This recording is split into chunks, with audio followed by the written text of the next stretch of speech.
Let's just jump right into the chaos. Episode 3 tosses us straight into the Upside Down, with Eleven and Hopper practically battering a wall with their bare hands.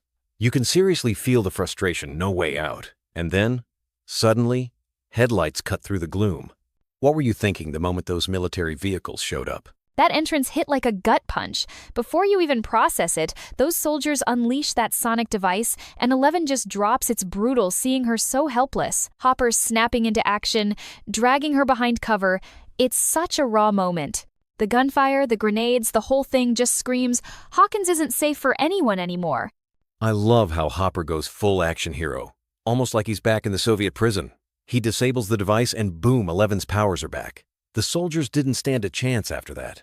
You can just feel the stakes ramping up, right? Absolutely. And it's wild that the military now has tech to counter 11. That's a huge game changer. It's not just monsters in the dark anymore. Now they're fighting humans who know exactly what they're up against. That tension really sets the tone for everything else this episode. Switching gears, let's talk about Holly's storyline in Creel House. Breakfast with Henry, who's just oozing creepy Vecna energy in his human form. He tells her her parents will be there soon. But you can tell Holly doesn't buy a word. What stood out to you in those scenes? The way Henry tries to play good host is downright chilling. He offers Holly protection, but there's always this threat simmering underneath, like when he warns her about Derek. It's so manipulative, almost like he's testing her trust just to see how far he can push her. Exactly. And then there's that moment with the boombox and Tiffany cassette. Classic 80 seconds nostalgia, but in this context, it's unsettling. Holly finding that stuff and sensing someone watching from the woods, it's got me guessing if Henry is trying to bait her or just keep her off balance. There's definitely more going on than he lets on. It makes you wonder how much control Henry actually has and what his real endgame is with Holly. It sets up so much tension, especially now that she's starting to push back against his rules. That actually reminds me, while Holly's dealing with Henry, the kids back in Hawkins are plotting like crazy. Their plan to save Holly involves spiking the Turnbow family's dinner and staging this whole 80-second spy caper. Erica's return adds some extra sass, don't you think? She's the best. Erica swoops in with that pie like she owns the place.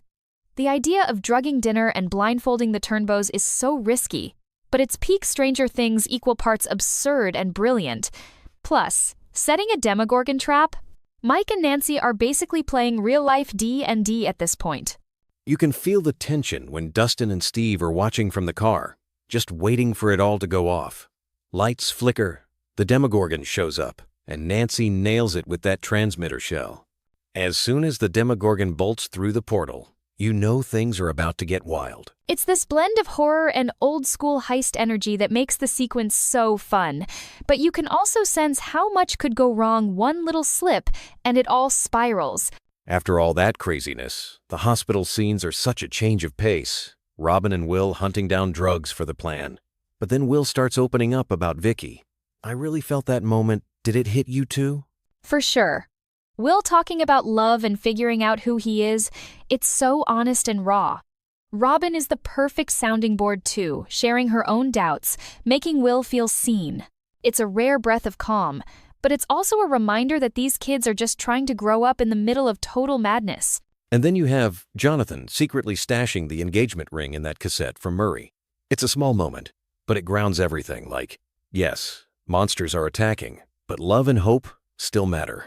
That's what makes Stranger Things really click for me. The show never loses sight of those human connections, even when everything else is off the rails.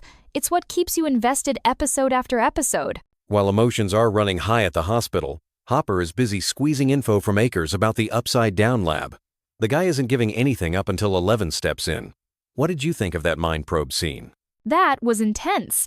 11 diving into Akers' memories and getting that flash of Dr. K in the secure vault, it's like the conspiracy keeps getting deeper. Just when you think you've hit the bottom, there's a whole new layer. The link back to Brenner's old experiments had me on the edge of my seat. I mean, what are they hiding in that vault? It makes the military feel just as dangerous as the monsters. And it's clear the government knows way more about the kids' powers than they let on. That targeting device for 11? Someone's been doing their homework, and it spells big trouble as the season heads toward its climax. Just when it looks like the rescue's going to plan, Tina Turnbow refuses dessert, and Erica has to improvise with a direct injection. How tense was that moment? My heart was racing. Erica's quick thinking saves the plan, but barely. Then you've got the team hustling the turnbows out while the Demogorgon suddenly changes direction. It's like Vecna's 2 steps ahead, watching everything. It ramps up the stakes in a big way. Suddenly, the team realizes Derek and his family are the real targets. Every move feels like it could be their last. It's such a perfect setup for disaster, and you just know things are about to explode. All this action leads right into one of the episode's most jaw-dropping moments. Holly escapes using that D&D token, finds the hidden passage, and then bam, Max appears. How did that reunion hit you? That reveal gave me chills. After 18 months in a coma, suddenly Max is awake and standing right there in the Upside Down. That quiet little hi between her and Holly says so much hope, fear, everything. It totally redefines what's possible this season. Max's return raises so many questions. How is she alive? What does she know? And could she be the wild card the group desperately needs? That scene is a turning point. I can't wait to see how Max shakes up the dynamic not just for Holly's escape, but maybe even for taking on Vecna directly. Before we wrap, I have to ask what theories or Easter eggs jumped out at you this episode. For me, Max's return feels like more than just a rescue.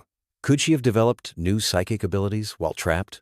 That's a real possibility. Plus, Holly clutching that D&D token mirrors the whole game as survival theme. The Tiffany cassette and boombox might hint at music playing a bigger role, maybe as a weapon or a bridge between worlds. And the military's sonic weapon shows just how closely they've studied 11. They're not improvising anymore. This is organized, calculated. Don't forget Vecna building power by targeting families is straight out of the horror playbook.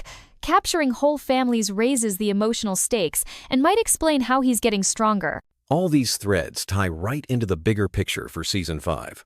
A desperate race as Hawkins unravels, new alliances, and the fate of our favorite characters hanging by a thread. I genuinely can't wait for Episode 4.